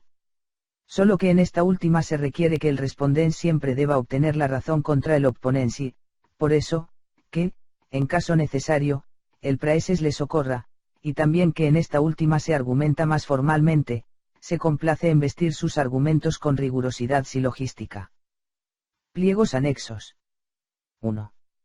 Lógica y dialéctica fueron ya usadas como sinónimos por los antiguos, si bien, meditar, reflexionar, calcular y conversar, son dos cosas bien distintas. El nombre dialéctica, pragmática dialéctica, hombre dialéctico, según Diógenes Laercio, lo utilizó por primera vez Platón. En el Fedro, en el Sofista, en el séptimo libro de República, etc., Platón entiende bajo el nombre de dialéctica el uso correcto de la razón y el estar ejercitado en su práctica. Aristóteles lo utiliza en el mismo sentido, pero también, según Lorenzo Valla, debió de haber utilizado primero logique de igual modo. En sus escritos encontramos lógicas dus gereias, esto es, argutiae, dificultades lógicas, argucias, protasis logiquen, premisas lógicas, aporian logiquen, aporías lógicas. Así pues, el término dialéctique sería más antiguo que lógique. Cicerón y Quintiliano no utilizaron dialéctica, y, lógica con el mismo significado general. Así, Cicerón en Lúculo, dialecticam inventam esse, venet falsi quasi disceptatricem, la dialéctica fue inventada para decidir entre lo verdadero y lo falso. Stoiciem judicandi vias diligenter persecuti sunt, eas scientia, quam dialecticem appellant, los estoicos han seguido diligentemente el método del juicio con la ayuda de la ciencia que llaman dialéctica. Cicerón, Tópicos, capítulo 2. Quintiliano, de Institutione Oratoria 12, 2, 13 Itaque bac pars dialecticae, sirle iam disputatricem dicere malimus, de aquí esa parte de la dialéctica, o como preferimos decir, arte de disputar, la última le parece pues, el equivalente latino de dialectique. Todo esto según Petri Rami Dialéctica, Audomarita Laei Praelectionibus Illustrata, 1569. Este uso de los términos lógica y dialéctica como sinónimos se mantuvo también en la Edad Media y a lo largo de la Edad Moderna hasta hoy. Pero en época más reciente se ha utilizado a menudo, sobre todo por parte de Kant, dialéctica en un sentido peyorativo como arte sofístico de la discusión y de ahí que se prefiera la denominación de lógica por ser menos comprometedora. Sin embargo, originalmente, ambas significan lo mismo, de hecho, en los últimos años se las ha vuelto a utilizar de nuevo como sinónimas. 2. Es una lástima que dialéctica y lógica hayan sido utilizadas desde la antigüedad como sinónimos, y que por eso no me sea posible distinguir libremente su significado como yo hubiese querido y definir lógica, de logixestai, reflexionar, calcular, de logos, palabra y razón, que son inseparables, como la ciencia de las leyes del pensamiento, es decir, del modo de proceder de la razón y dialéctica, de dialegestai, conversar, mas toda conversación transmite o hechos u opiniones, es decir, es, o histórica, o deliberativa, como el arte de disputar, entendiendo esta palabra en sentido moderno. Evidentemente, la lógica tiene un objeto que es a priori, es decir, no determinado por la experiencia, esto es, las leyes del pensamiento, el proceder que sigue la razón, el logos, dejada a su arbitrio sin cosa alguna que la turbe, en el pensar autárquico de un ser racional, al cual conduce sin error alguno. La dialéctica, en cambio, tendría que ver con la comunicación de dos seres racionales que piensan consecuentemente, lo que da ocasión a que en cuanto estos no coincidan como si de dos relojes sincronizados se tratara, surjatina discusión, es decir, una contienda intelectual. En tanto que razón pura, los dos individuos deberían concordar. Sus divergencias surgen de las diferencias que constituyen a toda individualidad, son, pues, un elemento empírico. La lógica, ciencia del pensamiento, esto es, la ciencia del proceder de la razón pura, sería así determinable únicamente a priori, la dialéctica, en buena medida, solo a posteriori, es decir, del conocimiento que se adquiere empíricamente con ocasión de las afecciones del pensamiento puro cuando dos seres racionales piensan a la vez, como resultado tanto de la diversidad de sus respectivas individualidades como del conocimiento de los medios que ambos utilizaron con objeto de hacer que el pensamiento propio de uno prevaleciese como puro y objetivo sobre el del otro. Pertenece a la naturaleza humana que al pensar en común, dialegestai, es decir, al comunicar opiniones, exceptuando los discursos de tipo histórico, cuando advierte que sobre un mismo asunto los pensamientos de B divergen de los suyos, en vez de revisar en primer lugar los propios para ver si en ellos se observa algún fallo, presuponga que esto está en el pensamiento del otro, es decir, el ser humano es prepotente por naturaleza, lo que se sigue de tal propiedad enseña la disciplina que yo quisiera denominar como dialéctica, pero que, sin embargo, denominaré dialéctica erística para evitar equívocos. La dialéctica sería el saber que se ocupa de la técnica de la prepotencia natural y la obstinación innata de los seres humanos. Sobre la controversia. Parerga y Paralipómena, 2, capítulo 2, 26. La controversia, la discusión sobre un asunto teórico, puede ser, sin lugar a dudas, algo muy fructífero para las dos partes implicadas en ella, ya que sirve para rectificar o confirmar los pensamientos de ambas y también motiva el que surjan otros nuevos. Es un roce o colisión de dos cabezas que frecuentemente produce chispas, pero también se asemeja al choque de dos cuerpos en el que el más débil lleva la peor parte mientras que el más fuerte se ileso y lo anuncia con sones de victoria. Teniendo esto en cuenta, es necesario que ambos contrincantes, por lo menos en cierta medida, se aproximen tanto en conocimientos como en ingenio y habilidad, para que de este modo se hallen en igualdad de condiciones. Si a uno de los dos le faltan los primeros, no estará aún ideau, a la debida altura, con lo que no podrá comprender los argumentos del otro, es como si en el combate estuviera fuera de la palestra. Si le falta lo segundo, la indignación que esto le provocará, le llevará paso a paso a servirse de toda clase de engaños, enredos e intrigas en la discusión y, si se lo demuestran, terminará por ponerse grosero. Por eso, en principio, un docto debe abstenerse de discutir con quienes no lo sean, pues no puede utilizar contra ellos sus mejores argumentos, que carecerán de validez ante la falta de conocimientos de sus oponentes, ya que éstos ni pueden comprenderlos ni ponderarlos. Si, a pesar de todo, y no teniendo más remedio, intenta que los comprendan, casi siempre fracasará. Es más, con un contraargumento malo y ordinario acabarán por ser ellos quienes a los ojos del auditorio, compuesto a su vez por ignorantes, tengan razón. Por eso dice Goethe: nunca, incauto, te dejes arrastrar a discusiones. Que el sabio que discute con ignaros expónese a perder también su norte. Pero aún se tiene peor suerte si al adversario le faltan ingenio e inteligencia, a no ser que sustituya este defecto por un anhelo sincero de verdad e instrucción. No siendo así, se sentirá enseguida herido en su parte más sensible y, quien dispute con él, notará enseguida que ya no lo hace contra su intelecto, sino contra lo radical del ser humano, es decir, que tiene que vérselas con la voluntad del adversario, que lo único que busca es quedarse con la victoria sea por fas o por nefas. De ahí que su mente ya no se ocupe entonces de otra cosa más que de astucias, ardides y toda clase de engaños hasta que, agotados estos, recurra para terminar a la grosería, con el único fin de compensar de una o de otra manera sus sentimientos de inferioridad y, según el rango y las relaciones de los contrincantes, convertir la pugna de los espíritus en una lucha cuerpo a cuerpo, en donde espera tener más posibilidades de éxito.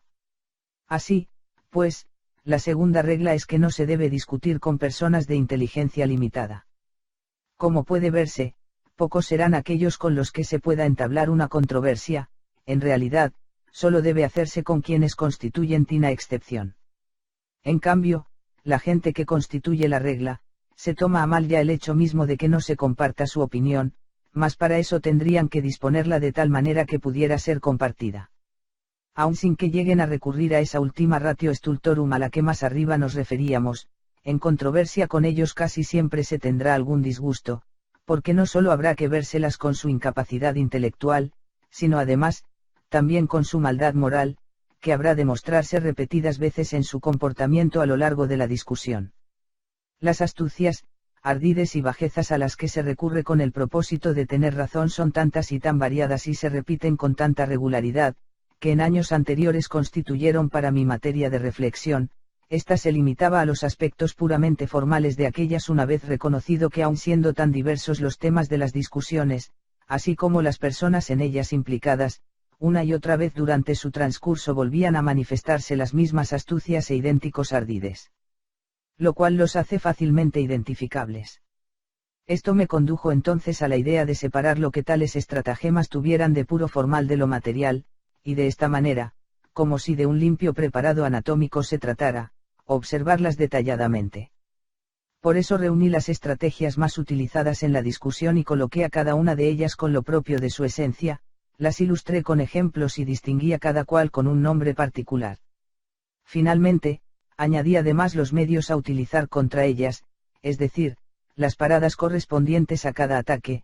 De esto surgió toda una dialéctica erística formal. En ella ocupaban las ya eludidas argucias o estratagemas, en cuanto que figuras dialéctico-erísticas, el mismo lugar que ocupan en la lógica las figuras silogísticas, y en la retórica las figuras retóricas, con las que tienen en común que en gran medida son innatas, puesto que su práctica precede a la teoría, es decir, para usarlas es innecesario haberlas aprendido antes. Esta definición puramente formal sería un complemento de aquella técnica de la razón, que consiste en lógica, dialéctica y retórica, cuya exposición se encuentra en el capítulo 9 del tomo 2 de mi obra Capital. Como, que yo sepa, no ha habido intento alguno de esta clase, no pude servirme de ningún estudio previo, si bien he utilizado de cuando en cuando los tópicos de Aristóteles, aprovechando de ellos para mi propósito algunas reglas para formular, kataskenaxein, y refutar, anaskenaxein, enunciados. A esto, pero de forma más completa, debió de haberse referido la obra de Teofrastro que menciona Diógenes Laercio, Discusión sobre la teoría de los discursos erísticos, que se ha perdido junto con todos sus escritos de retórica. También Platón, Rep. 5, p. 12.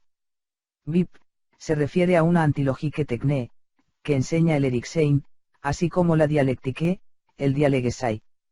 De los libros recientes, el que más se aproxima a mi propósito es el del profesor de Halle Friedemann Schneider, Tractatus Logicus Singularis, in quo processus disputandi, seu officia, aeque accebitia a disputantium exiventur, Halle, 1718, pues en los capítulos sobre los ultra expone varios engaños erísticos.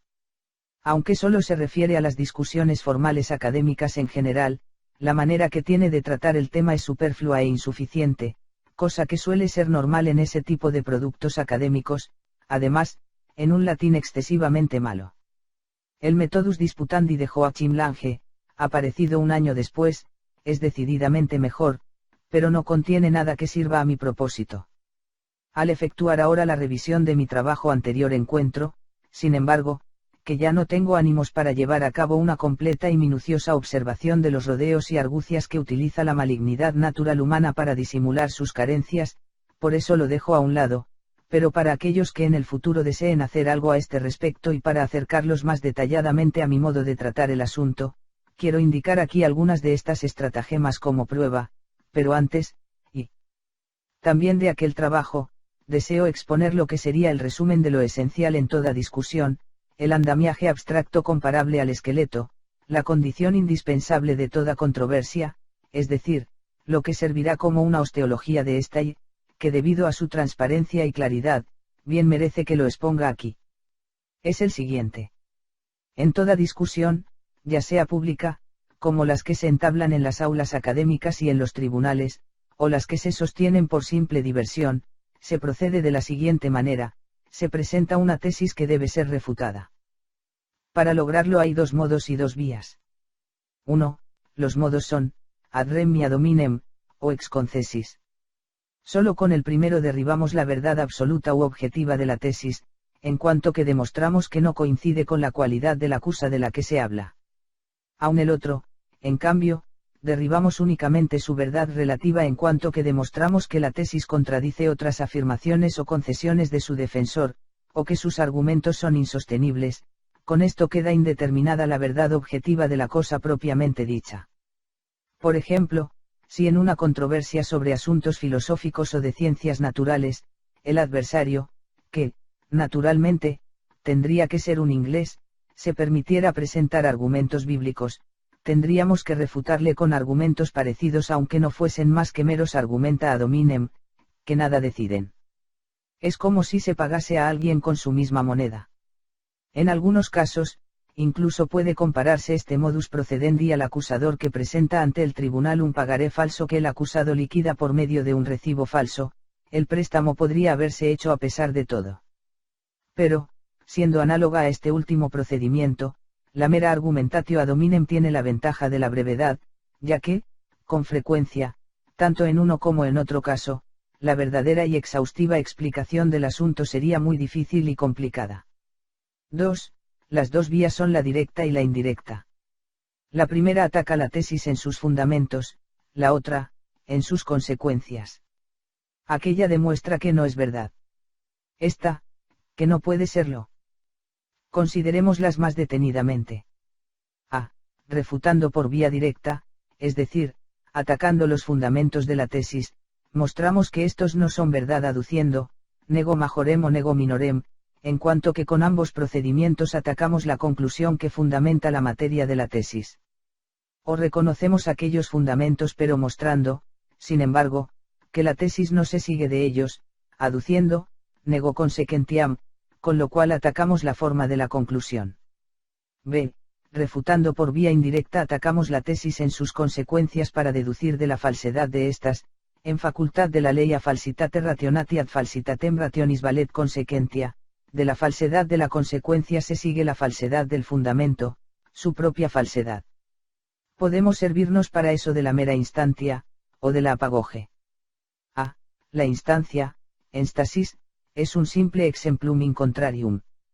Refuta la tesis mediante la aportación como prueba de cosas o relaciones que están comprendidas en su enunciado, es decir, que se deducen de ella, pero a las que manifiestamente no es aplicable el enunciado de la tesis, por lo que no puede ser verdad. B. Utilizamos la apagoge cuando aceptamos la tesis como si fuese verdadera, pero en combinación con otra tesis cualquiera, reconocida abiertamente como verdadera, que unimos a la primera de forma tal que puedan ser ambas consideradas como premisas de un silogismo del que se sigue una conclusión manifiestamente falsa, en tanto que contradice la naturaleza del objeto o contradice las demás afirmaciones de quien formuló la tesis. La apagoge puede así, dependiendo del modus, ser simplemente ad hominem o ad rem. Si las verdades que refuta la conclusión son incuestionables, o bien, verdades evidentes a priori, habremos conducido al adversario ad absurdum. Con esto probamos que la falsedad de la conclusión debe radicar en la tesis, pues al ser la otra premisa de verdad indiscutible, la primera tiene que ser falsa. Toda forma de ataque en la discusión puede reducirse a la del procedimiento aquí presentado. Dichos ataques son a la dialéctica lo que a la esgrima son las estocadas regulares, en tercera, cuarta, etc. En cambio, las artimañas o estratagemata que yo he reunido serían comparables a las fintas, y, finalmente, los ataques personales en la discusión, a lo que los maestros universitarios de esgrima llaman golpes bajos. Como prueba y ejemplo de aquellas estratagemas que reuní, sirvan las siguientes. Séptima estratagema, la ampliación. La tesis del adversario se interpreta dándole un sentido más amplio del que él pretendía o incluso del que ha expresado, para luego refutarla cómodamente bajo este sentido. Ejemplo, A afirma que los ingleses superan en el arte dramático a todas las demás naciones. B responde, con lo que parece ser una instancia in contrario, que en música y, por consiguiente también en lo que se refiere a la ópera, sus aportaciones eran escasas. Octava estratagema, uso abusivo de la consecutividad. Se añade a la tesis del adversario, a menudo tácitamente, una segunda tesis que está emparentada con aquella mediante un sujeto o un predicado. De esas dos premisas se saca una conclusión falsa, casi siempre aborrecible, que se atribuye al adversario. Ejemplo, A celebra que los franceses expulsaran a Carlos X, B añade enseguida, es que quiere Ud, que expulsemos a nuestro rey. La premisa que él tácitamente ha añadido es la siguiente, aquellos que expulsan a su rey son loables. Esto puede reducirse también a la fallacia addicto secundum qui ad dictum simpliciter, falacia consistente en interpretar en sentido amplio lo que se dijo en sentido restringido. Novena estratagema, la diversión. Si durante la controversia se advierte que la cosa no va bien y que el adversario lleva las de ganar, se procura evitarlo a tiempo mediante una mutatio controversiae, es decir, desviando la discusión del asunto principal a otro asunto de carácter secundario, y, en caso de apuro, incluso saltando directamente a otra cosa. Luego se intenta adscribir esta al adversario para combatirla en sustitución del asunto principal y convertirla así en tema del debate, de manera que el adversario tenga que dejar a un lado la partida a medio ganar para defenderse de nuevo.